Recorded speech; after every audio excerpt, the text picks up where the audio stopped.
და რა არის სიყვარული? ეს არის ფსიქოლოგიური უსაფრთხოების მდგომარეობა.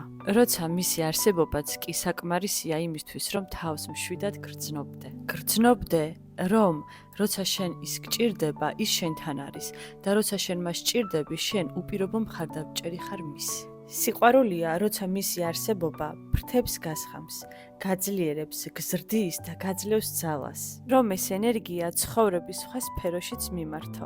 ამ მდგომარეობას კიდევ ერთი საოცარი თვისება აქვს, ზრუნველობა. როცა ვინმეზე ზრუნავ, სამყაროში საოცარ ენერგიას ასხივებ და ეს ბუმერანგივით გიბრუნდება. სიყვარული არ არის მხოლოდ გრძნობა, ეს არის არჩევანი, იყო ერთგული და თანასწორი მეგობარი. იშრომო მისი კარგად ყოფნისთვის და სცემდე პატივს.